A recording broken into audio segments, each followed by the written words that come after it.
ఇప్పుడు ఇది first carbon, ఇది సెకండ్. 2 కార్బన్ ఉన్నప్పుడు సాహాస్ ఎలా చూపించాడంటే కనబడుతుందా? ఇది బొమ్మలు పడుతున్నాయమ్మా నీకు? పడుతున్నాయి. ఇది ఫస్ట్ కార్బన్, ఇది సెకండ్ కార్బన్. ఫస్ట్ కార్బన్ మీద హైడ్రోజన్ వెనకనే సెకండ్ కార్బన్ మీద హైడ్రోజన్ వచ్చింది చూసారా? అలాగే ఈ హైడ్రోజన్లు ఒకదాని వెనక ఉన్నాయి, ఈ హైడ్రోజన్లు ఒకదాని వెనక ఉన్నాయి. ఓకే, ఇలా ఉంటే దీన్ని గ్రహణగత రూపము అంటారు. ఈ నల్ల ఏంటి? కార్బన్, ఈ చుట్టూ ఉన్నాయి హైడ్రోజన్లు. అలా కాకుండా దీన్ని ఇలా తిప్పామనుకోండి, ఇలా తిప్పితే ఇప్పుడు ఒక హైడ్రోజన్ మనకి ఇంకో హైడ్రోజన్ పడుతుందా? పడలేదు. ఎలా తిప్పాము? ఈ బాండ్ తిప్పాము, మధ్యలో కార్బన్కి కార్బన్కి మధ్యలో ఉన్న బాండ్ తిప్పాము. తిప్పితే అలా పడట్లేదు కాబట్టి అర్థమవుతుందా? ఒక హైడ్రోజన్ వెనుక ఇంకొక హైడ్రోజన్ పడట్లేదు కాబట్టి దీనిని అస్తవ్యస్త రూపము అంటారు. దీన్ని అస్తవ్యస్త రూపము అంటారు.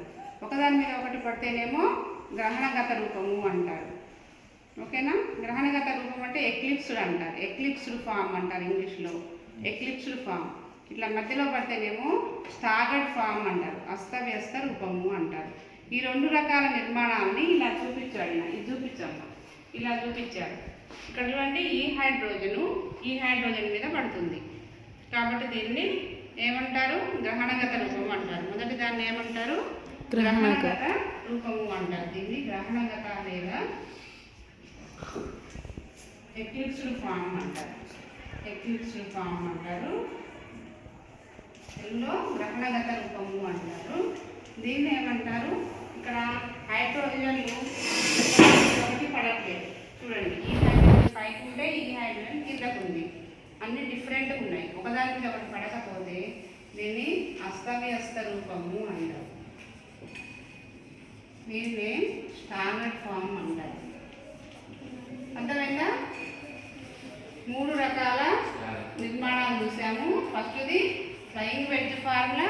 ఫ్లయింగ్ వెడ్జ్ ఫార్ములా అంటే ఇలా చూపించాలి. ఇక్కడ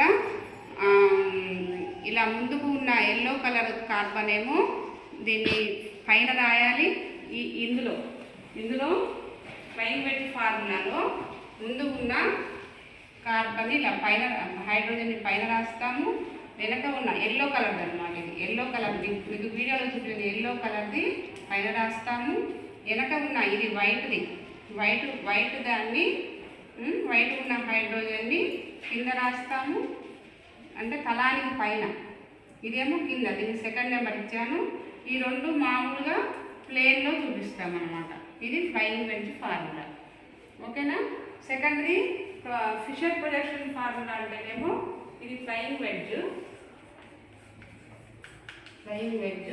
సెకండ్ది ఫిషర్ అంటేనేమో మామూలుగా ఆయన అన్ని ప్లేన్లోనే చూపించేశాడు, కానీ ఇలా ప్లేన్లో చూపిస్తే మనకి కరెక్ట్గా ఏది ముందు వైపు ఉంది, ఫస్ట్ ఈ కార్బన్ ముందు వైపు ఉందా, ఈ కార్బన్ ముందు వైపు ఉందా అని తెలపట్లేదు. కాబట్టి ఈయన ఏం చేశాడు? ఇలా సాహాస్ అనే శాస్త్రవేత్త, ఇవి సాహాస్ రూపాలు అన్నారు.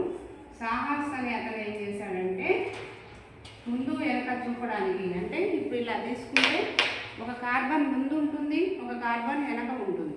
అర్థమైందా? ఇలా ముందు కార్బన్ ఏది, వెనక కార్బన్ ఏది చూపించడానికి ఇలాంటి నిర్మాణం వేశాడు. ఓకేనా?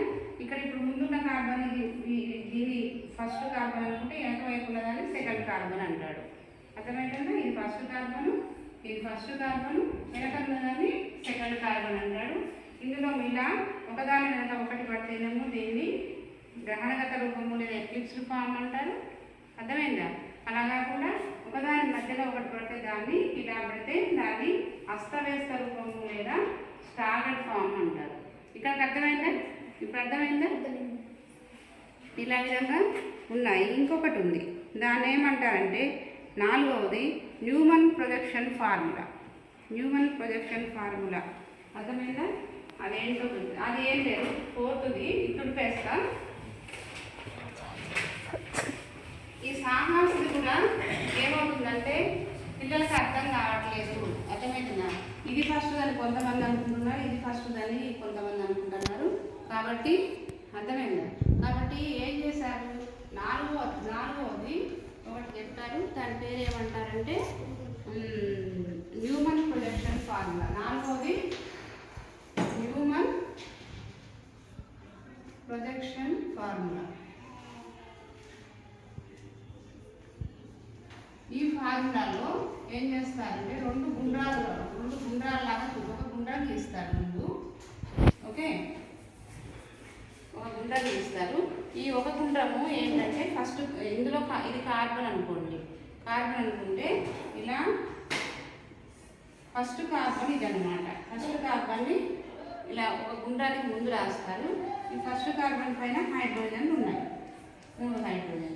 రెండో కార్బన్ వెనకుంది, అది మనకు కనబడట్లేదు. ఇప్పుడు ఇలా చూసామనుకోండి, మనకు ముందు కార్బన్ కనబడుతుంది, వెనక కార్బన్ కనబడట్లేదు. కాబట్టి ఇంకా ఇది వేయడం ఎందుకు, ఇట్లా దీన్ని వేయడం ఎందుకు అని వేయట్లే ఆయన. అర్థమైందా? ఇలా వేయకుండా దీన్ని మనకు ముందు వైపు చూస్తే ఏం కనబడుతుంది, ఈ గుండ్రము ప్లస్ 3 హైడ్రోజన్లు కనబడుతున్నాయి ఇలా. అంతేనా? చూడండి, ఒక గుండ్రము 3 హైడ్రోజన్లు కనబడుతున్నాయి. కాబట్టి అలానే వేయండి అని చెప్పి ఆయన ఏం చేశాడు, ఇలా వేసి ఈ వెనక ఉన్న హైడ్రోజన్ ఉన్నాయే, వెనక ఉన్న హైడ్రోజన్ని పక్కన వేయండి అని చెప్పాడు. ఇలా కనబడుతుందా? వెనక ఉన్న హైడ్రోజన్లని పక్కన వేశాడు ఇలా. అంటే ఇందులోంచి వేయకూడదు, వెనక హైడ్రోజన్ గీతలు ఇందులో రాకూడదు, వెనక ఈ డబ్బాలో రాకూడదు. ఈ డబ్బాలో ముందు కార్బన్ హైడ్రోజన్ మాత్రమే రావాలి. దీన్ని ఆయన గ్రహణగత రూపము అన్నాడు. దీన్ని గ్రహణగత రూపము లేదా ఎక్లిప్స్డ్ ఫామ్ అన్నారు. ఎక్లిప్స్డ్ ఫామ్ అన్నారు. ఇంకోటి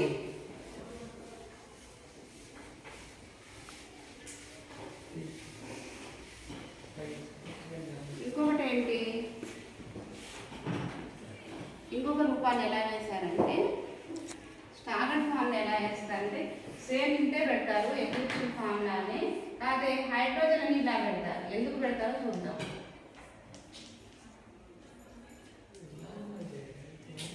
ఇది స్టాగర్డ్ ఫామ్, అంతేమైనా సెంటర్లో వేయాలి. అంటే ఇదే స్టాగర్డ్ ఫామ్ అంటే ఏంటి, అస్తవ్యస్త రూపం. అర్థమైందా మీకు? ఒక కార్బన్కి ఎప్పుడైనా 4 బంధాలు ఉన్నాయి. 4 బంధాలు, ఇప్పుడు ఒక బంధం ఈ కార్బన్కి ఇంకో కార్బన్కి మధ్యలో ఉంది, మిగతా 3 బంధాలు 3 హైడ్రోజన్ ఉన్నాయి. ఇప్పుడు దీనిని ఎక్లిప్స్డ్ ఫామ్ అన్నాం కదా, అర్థమైందా? దీన్ని గ్రహణగత రూపం అన్నాం. దీన్ని ఇది ఇక్కడ ఏం జరిగింది, ఒక హైడ్రోజన్కి ఒక హైడ్రోజన్ ఉంది. ఇప్పుడు దీన్ని ఇట్లా మధ్యలో తిప్పామనుకోండి, తిప్పితే ఏమవుతుంది? ఇప్పుడు చూడండి, నేను వేసింది కరెక్ట్గా ఉందా?